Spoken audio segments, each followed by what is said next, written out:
ठीक है, तो कल तक कितने ब्रांचेस देख लिए थे बॉटनी के? 7 6 7 7। चलिए, आठवां लिखिए, प्लांट इकोलॉजी है, प्लांट इकोलॉजी। ठीक है, पादप पारिस्थितिकी। इकोलॉजी बहुत बड़ा ब्रांच है, एनवायरनमेंट में भी आप लोगों ने पढ़ा हुआ है। तो उस इकोलॉजी में जो पारिस्थितिक तंत्र पढ़ते हैं, अगर हम उसमें पौधों के बारे में पढ़ें कि पौधे कौन कौन से पारिस्थितिक तंत्र में कहाँ कहाँ पर पाए जाते हैं। सबसे पहले तो पौधों का ही रोल आता है ना, पढ़े हुए ना, प्रोड्यूसर कहते हैं इनको, है ना, जो क्या बनाता है, प्रकाश संश्लेषण करके भोजन बनाता है। तो इकोलॉजी के बारे में पूरी स्टडी, तो देखिए इसका डेफिनेशन क्या दिया हुआ है, पारिस्थितिक विज्ञान या इकोलॉजी ग्रीक वर्ड है जिसका मतलब होता है इको, उसका मतलब होता है हाउस, और लोगोस का मतलब होता है साइंस।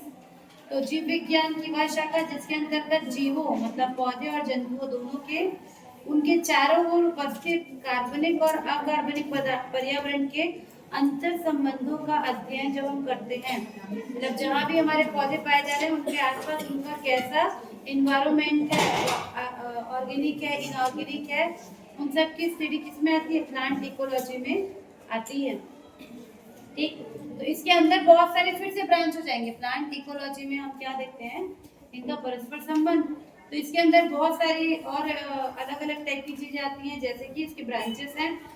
एक कहते हैं जिसको हम कहते हैं ऑटो इकोलॉजी, ऑटो इकोलॉजी। ठीक है, इसकी ब्रांचेस है, एक है ऑटो इकोलॉजी। ठीक, तो ये क्या होता है, देखिए ऑटो इकोलॉजी क्या होता है, हिंदी में इसको बोलेंगे स्वयं पारिस्थितिकी।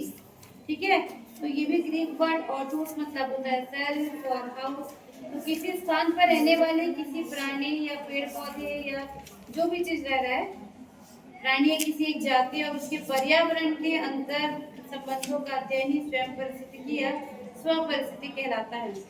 ठीक है, मतलब कोई भी स्पीशीज है, चाहे वो प्लांट ही हो या एनिमल हो, उसके आसपास कैसा पर्यावरण है उसी को हम क्या कहेंगे, ऑटो इकोलॉजी में पढ़ते हैं। किसका सब ब्रांच हो गया ये, प्लांट इकोलॉजी का। ठीक, तो इसके अंतर्गत बीजों के अंकुरण से लेके पौधों पर पुनः बीज निर्माण तक की प्रजाति का अध्ययन किया जाता है। जैसे मान लीजिए कोई पौधा है जो आपको छत्तीसगढ़ में नजर आता है और कहीं नजर नहीं आता, तो उसका क्या हो जाएगा, हैबिटेट हो जाएगा छत्तीसगढ़ का, जो भी बोलना चाहिए टेम्परेचर है, वेदर है, या यहाँ की जो मिट्टी है, ठीक है, यहीं पर वो पनप रहा है। तो पूरी स्टडी करेंगे कि पौधा का जब आप बीज डाल रहे हो तो वो बीज से लेके पूरा पौधा बड़ा होगा, रिप्रोड्यूस करेगा और फिर से बीज बनाएगा, तभी उसका एक लाइफ साइकिल कंप्लीट होगा। तो उस पूरे की स्टडी को उस जगह के हिसाब से जब हम करते हैं, वो सारी चीजें आपके ऑटो इकोलॉजी मतलब प्लांट इकोलॉजी का क्या होता है, पार्ट होता है। ठीक है, तो इसके अंतर्गत स्वयं परिस्थिति के अंतर्गत उस प्रजाति की वर्गीकी मतलब उसकी टेक्सोनॉमी, उसका नोमेनक्लेचर नामकरण, उसका जियोग्राफिकल डिस्ट्रीब्यूशन मतलब भौगोलिक वितरण, उसकी मॉर्फोलॉजी, उसकी साइटोजेनेटिक्स, उसका फिजियोलॉजी मतलब कार्यकी, कलिका निर्माण, बड फॉर्मेशन, फ्लावरिंग पुष्पन, पॉलिनेशन परागन, फ्रूटिंग फल निर्माण, सीड डिस्पर्जल बीजों का वितरण, बीज अंकुरण, और यहाँ तक वेजिटेटिव और रिप्रोडक्टिव ग्रोथ, इन सब की स्टडी हम लोग प्लांट इकोलॉजी के अंदर करते हैं। किसी एक खास प्लांट या किसी एक स्पेसिफिक प्रजाति का जब हम उस इन्वायरमेंट के साथ स्टडी करते हैं तो वो सारी चीजें इसमें आती हैं। ठीक, फिर इसी में दूसरा एक टर्म है जिसको कहते हैं सीन इकोलॉजी। ऑटो इकोलॉजी के बाद सीन इकोलॉजी। ठीक है, तो ये क्या होता है, देखिए सीन इकोलॉजी मतलब इसको कहते हैं समपारिस्थितिकी। ग्रीक वर्ड है, सिन का मतलब होता है टुगेदर और हाउस है ना, लोगोस का मतलब हाउस, ये स्टडी। तो किसी स्थान पर निवास करने वाले समस्त जीव और उसके पर्यावरण से अंतर संबंध के अध्ययन को, ठीक है, तो आसपास की चीजों को, यहाँ पर एक पहला जो हमने देखा ऑटो मतलब उस पर्टिकुलर का, सीन मतलब उसके आसपास, टुगेदर सबका एक साथ, जब हम एक यूनिट की तरह, ठीक है, उस स्थान पर निवास करने वाले जीवों के समूह के रूप में जब हम उसको स्टडी करते हैं तो इसमें आएगा, जैसे कि सीन इकोलॉजी का एग्जाम्पल क्या हो जाएगा, जैसे कि आप मान लीजिए कोई एक तालाब का अध्ययन कर रहे हैं। तालाब एक जगह है, है ना, क्या जगह है तालाब जहाँ पर पानी भरा हुआ है। अब उसके अंदर कितने टाइप के पौधे मिल रहे हैं, कितने टाइप के छोटे छोटे जीव मिल रहे हैं, और कौन कौन सा वहाँ पर चट्टान या नीचे क्या चीज मिल रहा है, इन सब की जब हम एक साथ स्टडी करेंगे वो किस में आ जाएगा, आपका सीन इकोलॉजी में आ जाएगा। ठीक है, दोनों किसके पार्ट हैं आपके, प्लांट इकोलॉजी के। ठीक, अब सीन इकोलॉजी को भी अलग अलग भाग में बांटते हैं, जैसे कि पॉपुलेशन इकोलॉजी जनसंख्या परिस्थितिकी, या कम्युनिटी इकोलॉजी समुदाय परिस्थितिकी, बायोम इकोलॉजी जीवों परिस्थितिकी, ऐसे करके इसको बहुत सारे तरीके से और बांट सकते हैं। इसके अलावा इसके अंदर प्लांट इकोलॉजी के अंदर और भी पार्ट है, जैसे हम बोलेंगे सिस्टम इकोलॉजी, पूरे एक सिस्टम के बारे में पढ़ना, जैसे कि वन्य जीवन संरक्षण के बारे में पढ़ना। व्यवहारिक परिस्थितिकी अप्लाइड इकोलॉजी, इसमें हम क्या को पढ़ते हैं, इसके अंदर नेचुरल रिसोर्सेज, उनका एक्सप्लॉयटेशन मतलब दोहन कैसे होता है, कैसे उसको बचाएं, उनका संरक्षण, उनकी कृषि, ठीक है, मृदा अपरदन और पॉल्यूशन प्रदूषण नियंत्रण, ये सब के बारे में पढ़ते हैं, वो होता है अप्लाइड इकोलॉजी। ये सब प्लांट इकोलॉजी का पार्ट है। फिर एक होता है जिसको कहते हैं पैलियो इकोलॉजी, मतलब पूरा परिस्थितिकी, इसके अंतर्गत जितने भी जीवाश्म है, फॉसिल हैं, ठीक है, उनका कैसे कैसे मतलब कौन कौन से काल में पूरे पृथ्वी की उत्पत्ति से लेकर अभी तक का जो समय है, इसको हम जियोलॉजिकल टाइम स्केल, भूवैज्ञानिक समय सारिणी ऐसा कुछ बोलते हैं, उसमें बांटते हैं। पढ़े हो आप लोग कभी, Paleozoic era, Cenozoic era, Jurassic period, Triassic period, Carboniferous period, ये सब पढ़े हो क्या पहले? नहीं पढ़े हो, ठीक है, थर्ड सेम में पढ़ोगे आगे चल के। पृथ्वी की उत्पत्ति से लेके अभी तक का जितना टाइम है, कितनी पुरानी है पृथ्वी, कितनी पुरानी है, 4-5 साल, 20 साल के तुम लोग क्या 18 साल के हो, कितने साल के हो, 18 के हो। पृथ्वी की एज है 4.5 बिलियन ईयर, है ना, 4.5 बिलियन ईयर, मतलब अगर हम इसको करेंगे तो ये हो जाएगा लगभग 450 करोड़ वर्ष पुराना, इतना पुराना है पृथ्वी। लेकिन इसका जो मैक्सिमम पार्ट है 90% भाग ये बायोटिक था, उस समय जीवन नहीं था।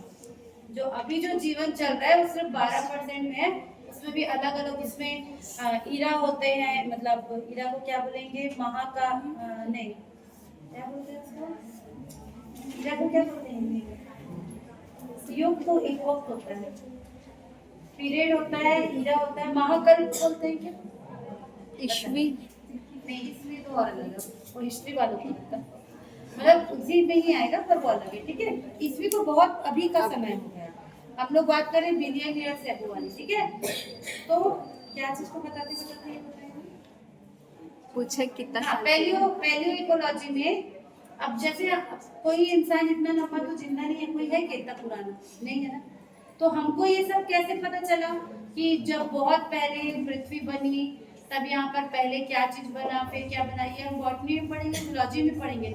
बॉटनी में पढ़ते हैं कि कौन से पौधे पहले आए, जूलॉजी में पढ़ेंगे कौन से जानवर जो है जंतु पहले आए, अभी कौन से जंतु हैं, ये सब पढ़ते हैं। तो ये सब को देखने के लिए पैलियोबॉटनी होता है, मतलब जीवाश्म की स्टडी की जाती है। तो इकोलॉजी को भी उससे जोड़ के पढ़ा जाता है, जिसको पैलियो इकोलॉजी कहेंगे। ठीक है, मतलब पूरा परिस्थिति।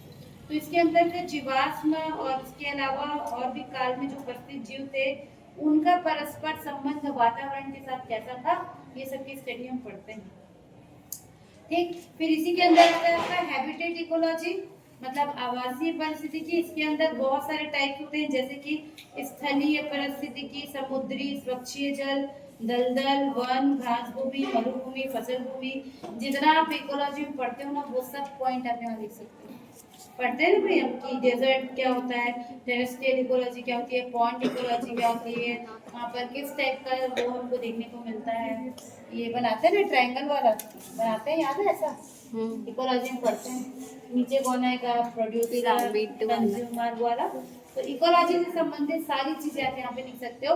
इकोलॉजी की स्टडी भी बॉटनी का ही एक पार्ट होता है। थर्ड सेम में डीएससी में इसका पेपर ही है, आप पढ़ोगे उसमें पूरा नेचुरल रिसोर्सेज एंड मैनेजमेंट है। मतलब हमारे पास जितने भी नेचुरल रिसोर्सेज हैं, क्या क्या है, हवा पानी मिट्टी जो भी है, उनको हम कैसे प्रिजर्व करें, कैसे उसका सस्टेनेबल डेवलपमेंट करें, ये सब इसी में ही आता है, बॉटनी का ही पोर्शन है, ठीक है। इसके अलावा geological ecology, radiation ecology, production ecology, pollution ecology, बहुत सारा इसके अंदर आपको आता है। बुक में भी पढ़ना है इसको, आप धीरे धीरे इसको देखोगे, ये पूरा इकोलॉजी वाला पार्ट। चलिए अगला ब्रांच है जिसको कहेंगे plant physiology. Plant physiology,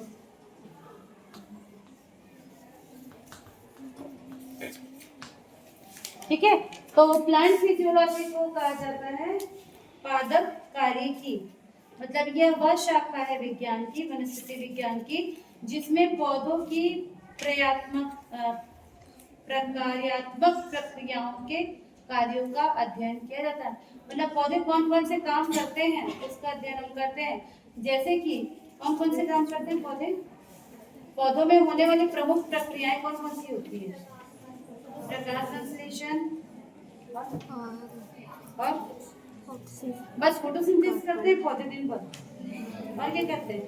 oxygen, respiration और जल्दी बताओ, पोषण, पादप हार्मोन, बहुत सारे हार्मोन बनते हैं ना पौधों में, कौन कौन से बनते हैं? का नाम बताओ।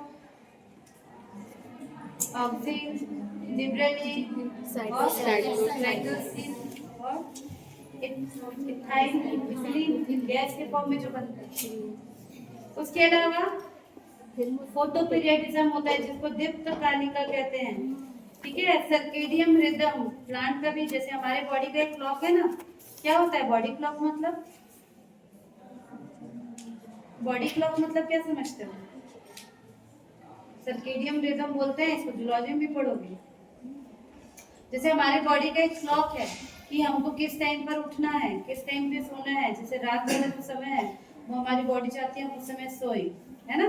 तो हमारी बॉडी भी एक बोलना चाहिए क्लॉक से चलती है कि किस टाइम पर आपको क्या करना चाहिए। लेकिन आपको एक निश्चित टाइम पर भूख लगेगी, एक निश्चित टाइम पर नींद आए, वो आगे पीछे चलता है ना, क्योंकि हम अपने लाइफ को उस तरह से नहीं जीते हैं। बाकी जो रात वाला समय है वो हमारे बॉडी को सोने के लिए, अगर आप 3 दिन 4 दिन लगातार रात में मत सो, देखना आपको दिन में भी फिर क्या होगा, फिर आपका जो वो है बिगड़ जाएगा। जो सर्केडियम रिदम होता है, बॉडी का जो क्लॉक होता है वो बिगड़ जाता है।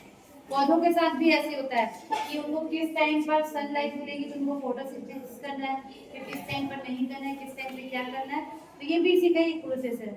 इसके अलावा पर्यावरण स्ट्रेस फिजियोलॉजी, बीज अंकुरण, बीज की प्रसुप्तता मतलब डॉर्मेंसी, फिर रंध्र की संरचना, प्लांट में जो स्टोमेटा पाए जाते हैं लीफ में उसकी संरचना, ठीक है। और कार्य, उसके अलावा उसका वाष्पोत्सर्जन, प्लांट में जो ट्रांसपिरेशन होता है उनका, इन सारी चीजों का अध्ययन किस में आता है? प्लांट की फिजियोलॉजी में आता है, ठीक है। आगे सेमेस्टर में, थर्ड में तो नहीं है, फोर्थ सेमेस्टर में इसको हम लोग डिटेल में पढ़ेंगे। जैसे इसके अंदर जितनी चीजें आ रही है, जैसे क्या आ रही है फोटोसिंथेसिस, तो फोटोसिंथेसिस अपने आप में एक बहुत बड़ा टॉपिक है। फोटोसिंथेसिस पौधे कैसे करते हैं, क्या क्या चीजों को रिक्वायरमेंट है। अभी आप छोटी क्लास में पढ़ के आते हो कि उनको सिर्फ क्या चाहिए रखना, फोटोसिंथेसिस करने के लिए क्या चाहिए? सनलाइट चाहिए और पानी चाहिए और कार्बन डाइऑक्साइड, कार्बन डाइऑक्साइड चाहिए, ठीक। और बस खनिज लवण चाहिए, ठीक। ये आपने अभी तक पढ़ा है। अभी ये थर्ड ईयर में सिलेबस में है, आप लोग के में फोर्थ सेम में रहेगा। तो मैं आपको पढ़ाऊंगी, आप देखना। फोटोसिंथेसिस इतना अपने आप में भयानक टॉपिक है कि इतने से जो पौधे हैं हमको, जिसके अंदर का एक सेल नजर नहीं आता, उसके अंदर एक क्लोरोप्लास्ट होता है, क्लोरोप्लास्ट के अंदर क्लोरोप्लास्ट के अंदर वो और बटा रहता है क्वांटासोम, क्वांटासोम के अंदर थैलाकोइड, थैलाकोइड के अंदर क्वांटासोम, क्वांटासोम के अंदर फोटो रिएक्शन सेंटर, उस फोटो रिएक्शन सेंटर के अंदर क्लोरोप्लास्ट। हाँ, फिर वो कितने कितने होते हैं, उनमें भी पूरा केमिस्ट्री पढ़ना है। मतलब फोटोसिंथेसिस भी केमिकल प्रोसेस है। अगर किसी को अच्छे से डेफिनेशन याद होगा तो आप उसमें पढ़ोगे कि वो भी एक केमिकल रिएक्शन ही है, जिसमें सन की लाइट को लेके जो क्लोरोप्लास्ट के जो इलेक्ट्रॉन है वो एक्साइटेड होकर ऊपर उठते हैं, अपने इलेक्ट्रॉन को छोड़ते छोड़ते जाते हैं और दूसरी जगह जाते हैं, तब फोटोलिसिस होता है, वाटर ब्रेकडाउन होता है और वहाँ से ऑक्सीजन बनता है। तो जो हम इतनी सारी डिटेल स्टडी करेंगे, फोटोसिंथेसिस करेंगे, फिर आप रेस्पिरेशन देखोगे जिसमें बहुत सारे टाइप के साइकिल हैं। फोटोसिंथेसिस में भी बहुत सारे टाइप के साइकिल होते हैं, साइक्लिक, नॉन साइक्लिक, उसके बाद C3 plant, C4 plant, CAM plant, photosynthesis के बेसिस पे होते हैं। एनाटॉमी में डिफरेंस होते हैं। फिर रेस्पिरेशन में पढ़ोगे आप, ग्लाइकोलिसिस, है ना, क्रेब्स साइकिल। तो ये सब चीजें एकदम डिटेल है। तो बॉटनी का वह ब्रांच जिसमें हम पौधे अपना काम कैसे करते हैं, है ना। रेस्पिरेशन बहुत जरूरी है, फोटोसिंथेसिस बहुत जरूरी है, उनको अपने हार्मोन्स बनाना भी जरूरी है। इसके अलावा अगर उनको किसी तरह का स्ट्रेस है, कैसे स्ट्रेस, पौधों को क्या स्ट्रेस हो सकता है, आपको स्ट्रेस होता है, स्ट्रेस समझ रहे हो क्या होता है स्ट्रेस, मतलब तनाव, चिंता। तनाव। तो आपको स्ट्रेस होता है, किसी को कोई स्ट्रेस है, अभी बताओ। हाँ, हाँ? किसी को है, यस नहीं है, मैम, तुमको बोलना चाहिए है मैम। है। अगले शुक्रवार को तुम्हारा पेपर है ना पहला, तो तुमको बिल्कुल ऐसे भी तनाव में ऐसे होना चाहिए। हाँ, तो जैसे तुमको तनाव होता है वैसे बेचारे पौधों को भी होता है। तो पौधों को क्या तनाव होता होगा बताओ, पौधों को क्या तनाव होता होगा, उनका भी एग्जाम है। हाँ, तो वही पौधों को क्या तनाव होगा, कौन बताएगा। सनलाइट का होगा। सनलाइट, और पौधे को अगर धूप नहीं मिला तो कैसे टेंशन में बैठ रहता है कि कब धूप आएगी, मैं फोटोसिंथेसिस करूं, या उसको पानी नहीं मिल रहा है तो भी उसको स्ट्रेस होगा। इसके अलावा आप तनाव में हो, जाते जाते एक तनाव का खींच के तो बेचारा तनाव में आ जाएगा कि अरे यार मैंने इसका क्या बिगाड़ा था, मेरे को तोड़ फोड़ के चले गए। करते ना ऐसे, सोचते सोचते ऐसे कि बेचारे की पत्ती को खींच लेते हैं, क्या पता उसकी वही पत्ती बहुत सारा फोटोसिंथेसिस कर रही थी, है ना। उसके अलावा कोई उधर से दिख रहा है, उधर गाय आ रही, तुम लोग ऐसे तनाव में रहते हैं, आके मेरे को ही खाएगा क्या। तो बहुत सारे तनाव पौधे को भी होते हैं, वो भी अपने तनाव से क्या कर रहे होते हैं, डील कर रहे होते हैं, है ना। वो बेचारा छोटा सा भी फ्रूट लगाया, अभी पका भी नहीं है, और देख रहा है, देखो सब इसी को देख रहे हैं तोड़ने के लिए। तो पौधों को भी बहुत सारे तनाव होते हैं, और उनको वो ओवरकम भी करता है। बहुत सारे पौधे अपनी रक्षा खुद करते हैं, कैसे, जैसे हमारी बॉडी में एक प्रतिरक्षा प्रणाली है, एंटीबायोटिक्स, एंटीबॉडी वगैरह है हमारी बॉडी में जो हमको बैक्टीरिया, वायरस सबसे बचाते हैं। वैसे पौधों के पास भी एक सिस्टम होता है। किसी ने फील किया कि पौधे भी अपने आप को बचाते हैं, कैसे बचा सकते हैं पौधे, क्या उसके पास भी एंटीबॉडी है, कैसे बचाते हैं पौधे कांटों अपने से आप वाले को? हाँ, कांटे वाले पौधे बचाते हैं अपने आप को चलने वाले जंतुओं से, कांटे लगा दो तो वो नहीं खाएंगे। और जो बेचारे कोमल पौधे हैं वो, बहुत सारे तरीके होते हैं। आप कभी टाइटली फील एक करना, दूसरे में वो हाँ? आप कभी फील करना, अगर पौधे बहुत सारे एक साथ एक जगह पे लगे हुए हैं ना, तो कुछ ना कुछ वो एंटीबायोटिक्स वो भी अपने आसपास एनवायरनमेंट से रिलीज करते हैं। जिसका एक एग्जांपल आप देख सकते हो, जैसे कुछ प्लांट के पास से हम ये गुजरोगे या उनको छूते हुए गुजरोगे ना, तो आपको इचिंग होने लगेगी, ठीक है, खुजली। कुछ पौधे को छू दो, एक पौधा आता है जिसको छूने के बाद ऐसे करोगे तो मूछ बन जाती है, हाँ? बहुत क्या पता, कोई कोई नहीं, एक पौधा पहले बहुत नजर आता था, अब नहीं दिखता। अगर आप उसको ऐसे छूते हुए जाओगे ना और शरीर में कहीं भी छू दोगे तो वो काला हो जाता है, हाँ ऐसा होता है। कुछ पौधे के पास से आप गुजरना, ऐसे पास से एकदम गुजरोगे, हाथ वक्त में लगेगा ना, तब आपको बिल्कुल खुजली होने लगेगी। किसी पौधे में देखना होता है क्या, भिंडी वगैरह में होता है क्या, होता है ना। तो वो इचिंग कहाँ से हो रही है, क्योंकि उस पौधे ने कुछ ना कुछ केमिकल रिलीज किया हुआ है अपने आसपास अपने प्रोटेक्शन के लिए, ठीक है। तो स्ट्रेस से मैनेजमेंट भी वो करते हैं। यही सब चीज को हम किसमें पढ़ते हैं, प्लांट फिजियोलॉजी। तो जितनी चीजें हैं, जैसे कि फोटो पीरियडिज्म हो गया, मतलब कब उनको लाइट मिलेगी, कब डार्क मिलेगा। हम बोलते हैं कि पौधे को फोटोसिंथेसिस करने के लिए लाइट चाहिए, ठीक है।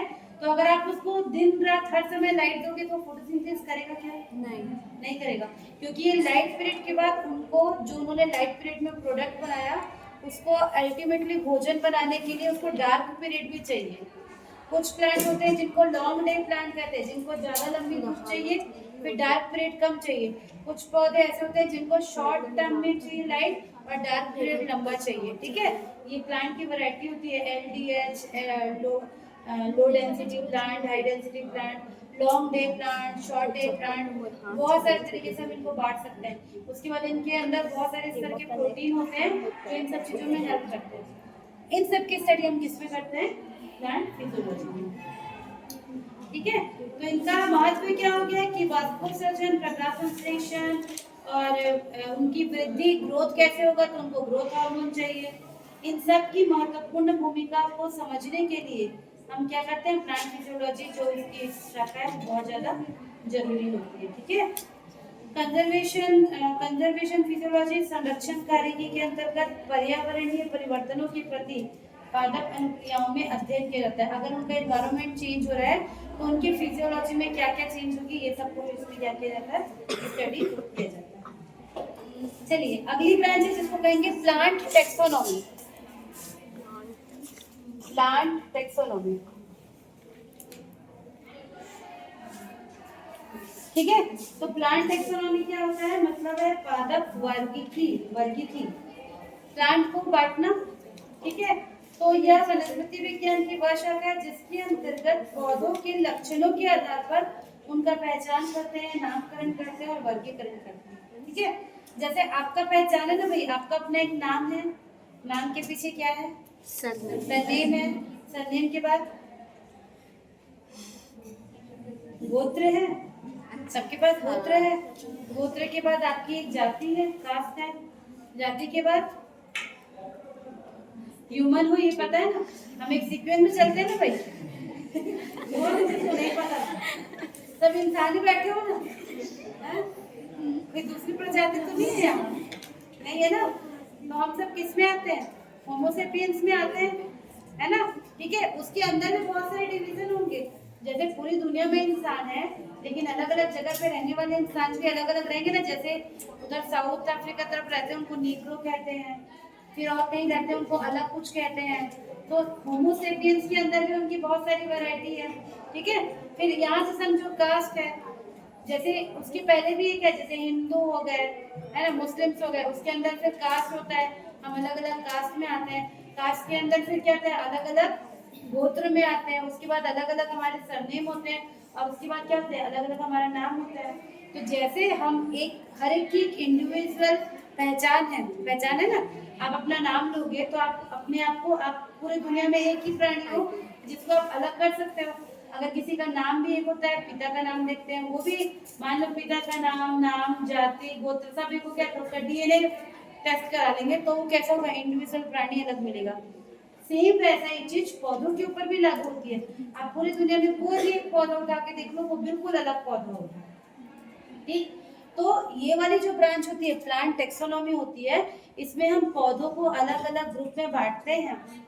पृथ्वी में अभी भी कितने % पौधे ऐसे होंगे जिनका वर्गीकरण अभी भी नहीं किया गया है।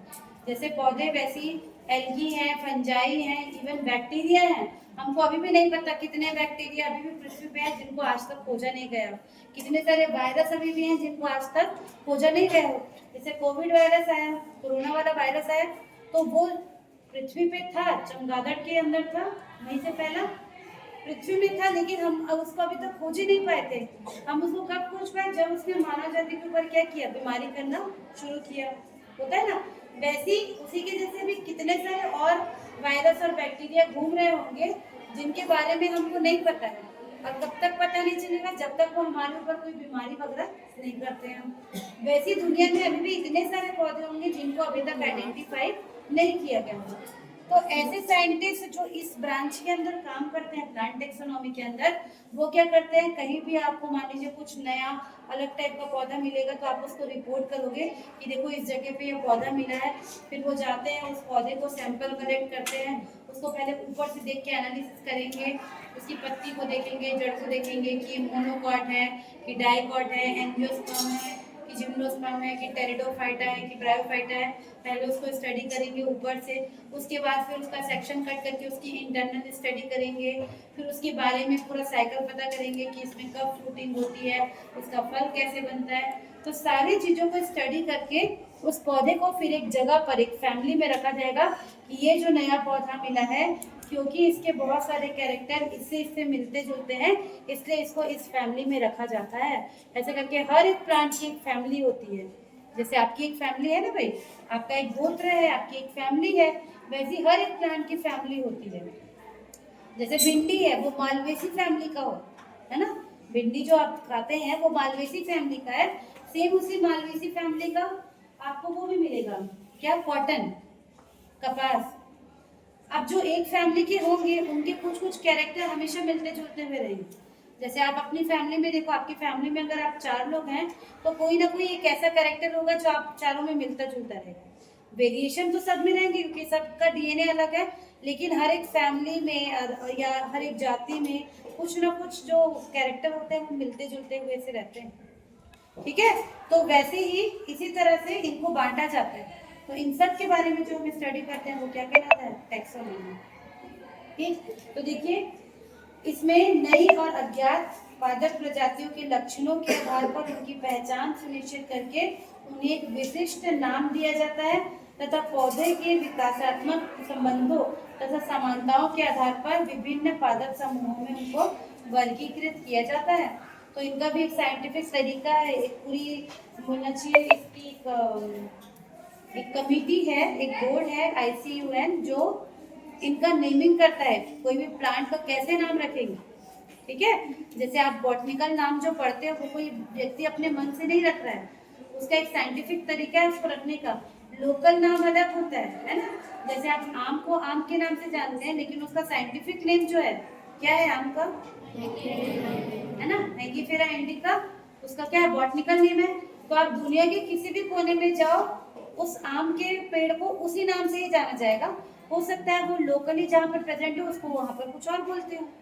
ठीक है, जैसे आप दक्षिण भारत में जाओगे तो आम को किसी और नाम से बोलते होंगे, आप अभी चाइना में चले जाओ वहाँ पर कुछ और नाम बोलते होंगे, लेकिन जो बॉटनिकल नेम है वो क्या होगा, सब जगह सेम रहेगा। तो उनके पूरे प्रॉपर्टीज के आधार पर उनका नामकरण किया जाता है और उनको बांटा जाता है। ठीक, तो ये सब हम टैक्सोनॉमी में पढ़ते हैं और इसके अंतर्गत ये बहुत ज़्यादा महत्वपूर्ण है। क्यों? क्योंकि इससे नई पादप प्रजातियों के बारे में हमको जानने का मौका मिलता है। तो जो साइंटिस्ट इस पे काम करते हैं वो हमेशा नए नए पौधों के बारे में ढूंढते रहते हैं, उनका नामकरण करते हैं, जीनस का नाम और स्पीशीज का नाम तक उसमें डालते हैं। जैसे आपको बताती हूँ, एक सर हैं नायक सर, नाम सुने उनका? नायक सर हैं, मतलब बहुत सीनियर हैं वो, 84 इयर्स के हैं अभी, उनको देख के लगेगा नहीं। तो उन्होंने ना बॉटनी पे बहुत काम किया हुआ है हमारे छत्तीसगढ़ में। तो अभी कुछ दिन पहले, मतलब 2-3 महीने पहले, उनको बस्तर तरफ एक रीजन पे पीपल का एक नया पेड़ जो पहले रिकॉर्डेड नहीं है उसका कैरेक्टर उनको कुछ नया मिला है। तो इनका ना पूरा एक बैंक होता है, जैसे आप बैंक में पैसे जमा करते हो ना, वैसे ही एक जीन बैंक होता है जहाँ पर जितने भी टाइप के पौधे हैं उनका सबका जर्म क्लास, मतलब उनका डेटा वहाँ पर क्या होगा, कलेक्टेड होगा। तो वहाँ ना उसका सीक्वेंस भेजते हैं कि देखिए ये नया हमको मिला हुआ है, बताइए कि ये क्या है, ये कुछ नया है तो उसका नया नाम करेंगे। तो देखो ऊपर से जब बांटते हैं हम उसका किंगडम, है ना, उसका डिवीजन, फाइलम, ये सब बांटते हैं तो सेम रहेगा, जीनस तक सेम रहेगा, जैसे पीपल का जो भी जीनस होगा, लेकिन उसके स्पीशीज के नाम को उसका कैरेक्टर के हिसाब से रख सकते हैं। तो वो उस चीज को वो सर ने ढूंढा, नायक सर ने, इसलिए उस पौधे का नाम को नाइकी नाम से वहाँ पर ऐड किया गया। मतलब उनके नाम से अगर आप कोई नया बैक्टीरिया या नया कुछ ऐसा ढूंढते हो तो कहीं ना कहीं आपको उसका क्रेडिट भी मिलता है, वो उसके नाम से आप, मतलब अब वो पौधा अगर दुनिया में कहीं और भी मिलेगा तो भी उस पौधे को उसी नाम से जाना जाएगा। तो इस पे जो साइंटिस्ट काम करते हैं वो क्या करते हैं, हमेशा नए पौधे वगैरह को ढूंढते हैं। ठीक, चलिए अगला ब्रांच है जिसको कहेंगे फाइटोकेमिस्ट्री।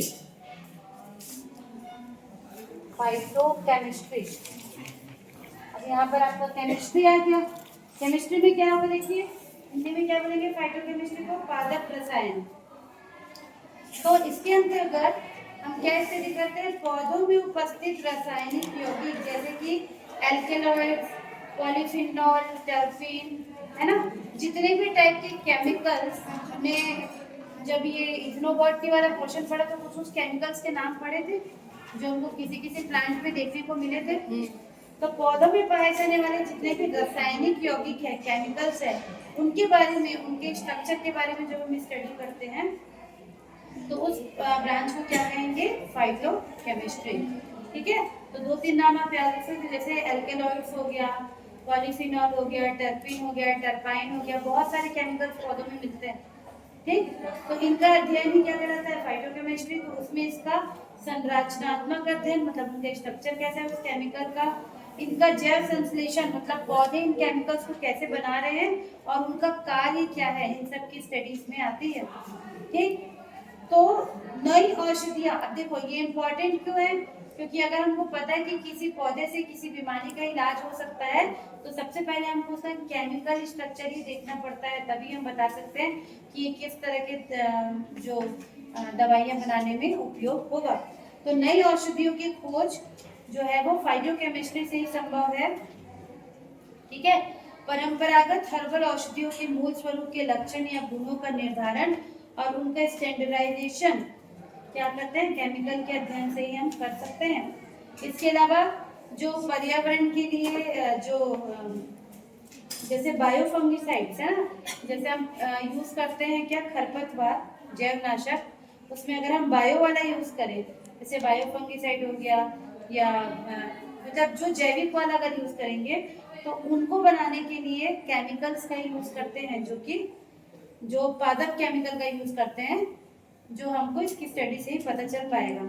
ठीक है, इसके अलावा कौन से पदार्थ हैं जो पौधों में विषैले होते हैं, है ना, जैसे कुछ कुछ पौधे होते हैं ना, जैसे कुछ कुछ आप सुनोगे मशरूम भी होते हैं, अगर उसकी सही पहचान नहीं की जाए, उस मशरूम को खा लोगे तो पूरी की पूरी फैमिली एक बार में निपट जाती है। बारिश में सुनना ये नहीं होता, जितना एक ना एक बार तो पेपर में आता है, पढ़े कि सब्जी बना के रखे थे, 4 लोग खा लिए, वो भी एडमिट है, एक जन बच गया वाला। ये किससे पता चलता है, कैसे पता चलेगा, अगर जो मशरूम है, आप जो इसको लाते हैं ना, वो लोग उसको पहचानते हैं। अब ये भी देखो, ये एक पारंपरिक ज्ञान है कि जो लोग जाके इसको जहाँ से भी कलेक्ट करते हैं तो उनको पता रहता है कि कौन सा विषैला है और कौन सा नहीं है। तो जो विषैला वाला मशरूम है उसकी क्या करोगे, स्टडी करोगे लैब में ले जाके, उसमें कौन सा ऐसे केमिकल मिल रहा है जो विषैला है, ये सब की स्टडी के लिए हमको फाइटोकेमिस्ट्री बहुत ज़्यादा जरूरी है। ठीक, चलिए अगला ब्रांच इसको कहेंगे प्लांट पैथोलॉजी। प्लांट पैथोलॉजी, ठीक, तो इसको हिंदी में कहेंगे पादप रोग विज्ञान। ठीक, तो ये भी ग्रीक वर्ड है, पैथो का मतलब होता है डिसीज या बीमारी और लोगों का मतलब होता है स्टडी। तो यह वनस्पति विज्ञान की वह शाखा जिसमें पादप रोगों के रोग जनक, ठीक है, उनके रोग कारक और लक्षण और रोग उत्पादन की प्रक्रिया, इन सब के बारे में पढ़ते हैं, उनका नियंत्रण और उनका प्रबंधन पढ़ते हैं। मतलब पौधों को कौन कौन सी बीमारी होती है, पौधों को बीमारी होती है क्या, कौन सी बीमारी होती है, सेकेंड सेम में ये पढ़ोगे, पहले दूसरे चैप्टर में ही है प्लांट डिसीज के बारे में। ठीक है, उसमें असाइनमेंट में आपको वही दूंगी, अब इसे बता देती हूँ।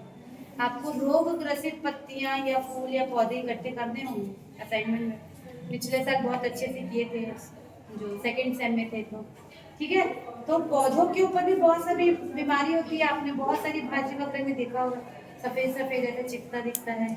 आलू के ऊपर, आलू देखते हैं, नींबू के ऊपर आपने कैंकर का रोग देखा है, नींबू के ऊपर देखा है स्पॉट ग्राउंड, फंगल का इन्फेक्शन है। और इसी तरह से बहुत सारे पौधों के ऊपर बहुत सारी बीमारी लगती है, फल में भी आप देखोगे, फूल में भी देखोगे, और मैक्सिमम जो मिलता है वो पत्तियों के ऊपर मिलता है। ठीक है, तो इसी की पूरी स्टडी कि कौन कौन सी बीमारी पौधों में होती है। आपने गन्ने में देखा है रेड डॉट गन्ना खाए और लाल कलर बीच में निकलता है, इग्नोर करके पूरा खा लेते हैं, वो फंगस है, इन्फेक्शन है, उसको नहीं खाना चाहिए। ठीक है, तो इस तरह से पौधों को कौन कौन सी बीमारी होती है और किससे होती है, कौन से ऐसे बैक्टीरिया है या कौन से ऐसे फंगस है, ज्यादातर फंगस से ही होता है, कौन से ऐसे एल्गी हैं जो इनको बीमारी करते हैं, और उसका इसका रोकथाम कैसे करेंगे और उसको नियंत्रित कैसे करेंगे, इन सब की स्टडी हम किस में पढ़ते हैं, प्लांट पैथोलॉजी के अंदर पढ़ते हैं। ठीक है, मैं एक जगह का पेपर चेक की हूँ पिछले साल इसका, तो पता नहीं कोई लोगों ने पौधों को भी सिर दर्द और पेन का भी बीमारी लिखा हुआ है। पता नहीं कैसे ऐसे लिखते हैं कि वो एनिमल और प्लांट के बीच में डिफरेंस नहीं कर पा रहे हैं। मतलब उसमें लिखा था कि पौधों की बीमारियों के बारे में बताइए, सेकंड सेट में क्वेश्चन, तो अलग अलग टाइप के आंसर देखने को मिलते हैं ना, भैया ऐसा नहीं लिखना है। ठीक है, तो इसमें हम क्या पढ़ते हैं, जैविक और अजैविक या पर्यावरण। देखो पर्यावरण से भी उनको बीमारी होती है ना, जैसे कि विल्टिंग की होती है, मतलब पत्ती जो है आपको पीले कलर की नजर आएगी, कई बार उसमें कर्लिंग नजर आएगी। ठीक है, तो पादप रोग विज्ञान में पादप रोगों के जैविक, अजैविक और पर्यावरणीय कारणों का भी अध्ययन किया जाता है। हमेशा जरूरी नहीं है बैक्टीरिया या वायरस से बीमारी हो, कई बार पर्यावरण में चेंजेस के कारण भी उनके अंदर बीमारी होती है। ठीक, तो इसके अध्ययन से पादप रोग के रोगजनक जो पैथोजन है उनके बारे में हमको पता चलता है, इनकी बीमारियां, उनके लक्षण पौधों में कैसे दिखेगा, पौधा कैसे बताएगा कि मैं बीमार हूँ।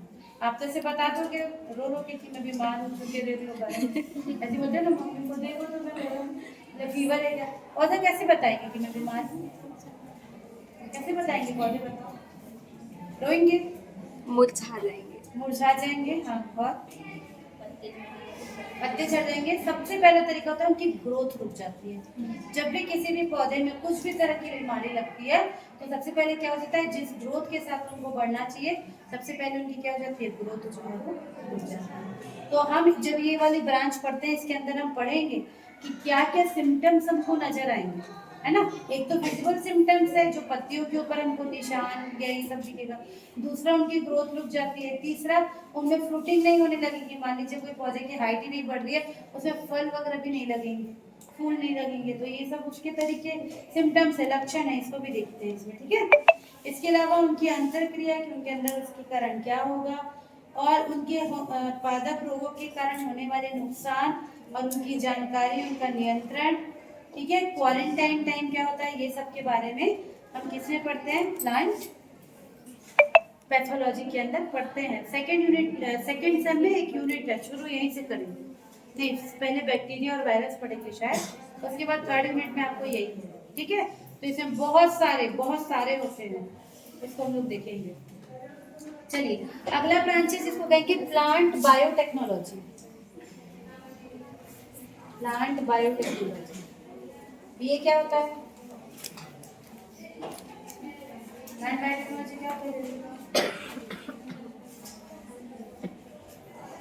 देखो प्लांट बायोटेक्नोलॉजी एक मिक्सचर सब्जेक्ट है ना, किसका मिक्सचर है ये, बायोटेक्नोलॉजी और बायोलॉजी, बायोटेक्नोलॉजी और बायोलॉजी को मिला के प्लांट बायोटेक्नोलॉजी मिला, ठीक है। तो इसमें क्या करते हैं, देखिए जैव तकनीकी, जीव विज्ञान और तकनीकी या प्रौद्योगिकी के सहयोग से निर्मित यह शाखा है जिसमें मानव एवं अन्य जैव रूपों को अधिकतम लाभ पहुंचाने के लिए जैविक क्रियाओं का विकास और उपयोग किया जाता है। मतलब हम क्या करेंगे, प्लांट को लेंगे और उसके साथ बहुत सारी नई टेक्निक्स को यूज करते हैं, ये जो ब्रांच बनता है ये प्लांट बायोटेक्नोलॉजी कहलाता है, ठीक है। तो एक उसका नाम दिया हुआ है यूरोपियन फेडरेशन ऑफ बायोटेक्नोलॉजी के अनुसार जैव तकनीक जैव विज्ञान का वनस्पति विज्ञान की वह शाखा है जिसमें जैव रसायन, सूक्ष्म जीव विज्ञान, अनुवांशिकी और रासायनिक इंजीनियरिंग के ज्ञान को एक एकीकृत रूप से उपयोग करके सूक्ष्म जीवों एवं कोशिका संवर्धन की क्षमताओं का दोहन करके मानव उपयोगी उत्पाद तैयार किए जाते हैं, ठीक। तो इसमें हम क्या करेंगे, बहुत सारी टेक्निक्स को यूज करेंगे ह्यूमन वेलफेयर के लिए, ठीक है। इसकी बहुत सारी ब्रांचेस हैं, जैसे इसके अंदर एक होता है जिसको कहते हैं recombinant DNA technology and genetic engineering, पुनर्योजन डीएनए टेक्निक, डीएनए को तोड़ना और जोड़ना, उसके अलावा अनुवांशिक अभियांत्रिकी, इसके अंदर आएगा plant tissue culture. Plant tissue culture समझते हो, सुने हैं। क्या होता है, थोड़ा सा पढ़े भी 11th में, हाँ सुने हैं। क्या होता है क्या प्लांट टिश्यू कल्चर, मतलब क्या होता है बताओ। लैब में ग्रो करेंगे, तो लैब में ग्रो करें या बाहर ग्रो करें, क्या डिफरेंस है, क्यों लैब में ग्रो करना है,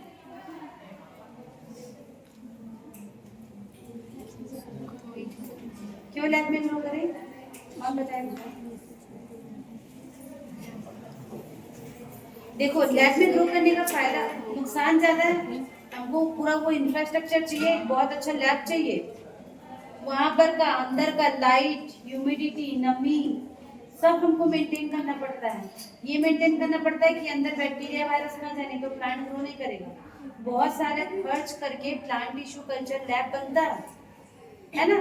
पर वो खर्च करके हम लैब क्यों बनाते हैं, क्यों हमको वो जरूरी है, बहुत सारे ऐसे पौधे हैं जो अभी के समय में विलुप्त होते जा रहे हैं, जैसे बहुत सारे एनिमल विलुप्त हो रहे हैं ना, कौन सा विलुप्त हुआ, डायनासोर, हाँ?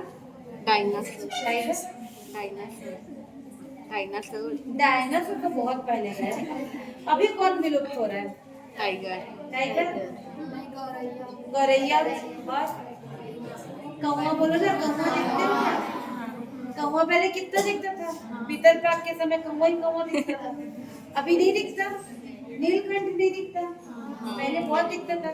छोटी छोटी वो गौरैया पक्षी है वो अब नहीं दिखती, नहीं दिखती ना।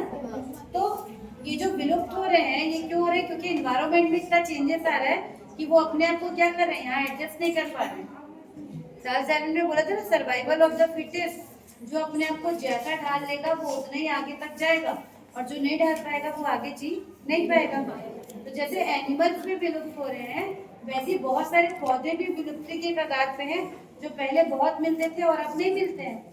तो उसका रीजन क्या है? उसका रीजन वही है, पर्यावरण की चीज, और दूसरा ह्यूमन का इंटरफेयर। ऐसे बहुत सारे पौधे हैं जो पहले जंगलों में पाए जाते थे, अब धीरे धीरे क्योंकि जंगल खत्म हो रहे हैं, इन्वायरमेंट पॉल्यूटेड हो रहा है, तो हमको वो पौधे क्या होते जा रहे हैं, विलुप्त होते जा रहे हैं। अब अगर कोई चीज जो विलुप्त हो रही है वो अगर हमारे काम की नहीं है तो हमको फर्क ही नहीं पड़ेगा। जैसे गौरैया से हमको कोई ज्यादा काम नहीं पड़ता था क्या? नहीं पड़ता था, है ना। वैसे कोई और पक्षी है जो विलुप्त हो रहा है तो उसका हमको ज्यादा काम नहीं पड़ता था। लेकिन इमेजिन करिए कोई ऐसा पौधा जो हमारे लिए बहुत ज्यादा मेडिसिनल यूज का है, मेडिसिनल प्रॉपर्टी का है। जैसे कि मान लीजिए तुलसी का पौधा है, बहुत सा ज्यादा उपयोगी है ना, उससे बहुत सारे टाइप की मेडिसिन बनती है। और अगर धीरे धीरे वो विलुप्त हो जाए तो हम क्या करेंगे? क्या करेंगे? उसको बचाने की कोशिश करेंगे। तो बचाने के लिए क्या करेंगे? मान लीजिए अगर अचानक से ऐसा हो कि तुलसी का पूरा पौधा खत्म हो रहा है, तो क्या करेंगे? सरकार क्या करेगी? सबको आदेश देगी कि सभी को अपने घर में 5 तुलसी के पौधे लगा के रखने हैं, ऐसे करके आदेश देगी। ठीक है। इसके अलावा और भी बहुत सारे तरीके किए जा सकते हैं, जैसे जहां भी है उसको प्रोटेक्ट वगैरह किया जाएगा। अब लैब में हम क्या कर सकते हैं? जहां पर आप एक पौधा लगाओगे, आप अपने गमले में एक पौधा लगाओगे, ठीक है। कहाँ से लोगे? मान लीजिए तुलसी का जो बीज है या उसका छोटा पौधा है वहां से लगाओगे। जितनी देर में आप बाहर एक पौधे को बड़ा करोगे, लैब के अंदर कंट्रोल कंडीशन में उसी समय में 1000 पौधे एक साथ तैयार किए जा सकते हैं। 1000 पौधे कम जगह में कम समय में। इसके अलावा प्लांट की जो लाइफ साइकिल है, कितने टाइम में वो बड़ा होगा, उसमें फ्रूट लगेगा, उस लाइफ साइकिल को भी रिड्यूस किया जा सकता है लैब में।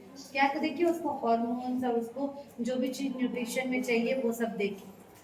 ठीक है। तो ऐसे पौधे जो हमारे लिए बहुत काम के हैं, या ऐसे पौधे जो विलुप्ति की कगार पे हैं, या जिनसे हमको कोई मेडिसिन मिलता है या कुछ अलग टाइप का केमिकल मिलता है, उसको हम लैब में बहुत ज़्यादा तेजी से और बहुत ज़्यादा अमाउंट में ग्रो कर सकते हैं। ये सब किसके अंदर होता है?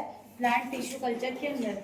छोटे छोटे टेस्ट ट्यूब में, छोटे छोटे वॉल्स में, कांच के ऐसे एक वो होता है, बीकर होता है ना ऐसा वाला, ठीक है, कॉनिकल फ्लास्क होता है। इसके अंदर आप यहाँ पर मीडिया बना के, मीडिया मतलब इसका खाना, जो चीज इसको मिट्टी नेचुरल तरीके से देगी वही चीज को आप यहाँ पर केमिकल्स के थ्रू बनाकर यहाँ पर ऐसे छोटे छोटे पौधे आप उगा सकते हैं। जब ये पौधे थोड़े बड़े होते हैं फिर इनको नर्सरी में डाल देते हैं। नर्सरी में ये थोड़े और बड़े होते हैं और उसके बाद आप इसको कहीं भी अपने खेत खलिहान कहीं भी लगा सकते हैं। तो प्लांट टिश्यू कल्चर बहुत काम की चीज है, आगे बहुत काम आएगी, क्योंकि बहुत सारे पौधे धीरे धीरे करके क्या होते जाएंगे, विलुप्त होते जाएंगे। ठीक। तो ये सब किसके अंदर आता है? आपका प्लांट बायोटेक्नोलॉजी के अंदर। बायोटेक्नोलॉजी नाम से याद रखिए, कोई भी नई टेक्निक, क्या क्या बोला, जैसे मैंने रिकॉम्बिनेंट डीएनए टेक्नोलॉजी, मतलब डीएनए मतलब जीन को ही पूरा चेंज कर देना। कोई ऐसा प्लांट है, इमेजिन करिए कोई ऐसा प्लांट है जो थोड़ा सा भी सूखा को नहीं सह पाता है, मतलब उसको एक दिन भी पानी ना मिले तो ऐसे मुरझा जाता है। पौधे कुछ दिन तक जीवित रहते हैं पानी नहीं मिले तो, लेकिन कोई ऐसा पौधा है जिसको एक दिन भी पानी ना मिले तो वो मुरझा जाए, या कोई ऐसा पौधा है जिसको थोड़ा सा भी ज्यादा पानी मिले तो वो क्या हो जाए, खराब हो जाए। ऐसे भी पौधे होते हैं। तो अगर हम इन पौधों का उस जीन के बारे में जान जाए जो इस चीज के लिए रिस्पॉन्सिबल है, या पौधा कोई एक ऐसा सोचिए जिसको बहुत जल्दी बीमारी लगती है, बहुत जल्दी उसके ऊपर कीटों का मतलब आक्रमण या बैक्टीरिया वगैरह उसमें लग जाता है, तो हम उसकी ऐसी जीन को पहचान लें जो इस चीज के लिए रिस्पॉन्सिबल हो, और अगर उस जीन को ही वहां से काट के दूसरा जीन डाल दें तो क्या होगा, वो पूरा हमेशा के लिए ठीक हो जाएगा। मतलब ऐसा प्लांट हम बना सकते हैं जिसको ज्यादा पानी की जरूरत ना हो, जिसमें फल बहुत ज्यादा लगे, बहुत जल्दी जल्दी लगे। ये सब हाइब्रिड कहलाता है। आप अभी देखते भी होंगे, टमाटर देखे हो हाइब्रिड वाला कैसे दिखता है? नॉर्मल टमाटर और हाइब्रिड टमाटर कैसे पहचान सकते हैं? ज्यादा ज्यादा रेड रेड नहीं, नहीं उसका चमचा मोटा होता है। चमड़ा मोटा होता है। और नॉर्मल टमाटर का शेप देखना ऐसे टाइप का रहता है, बीच थोड़ा गड्ढा रहेगा और ऐसे गोल।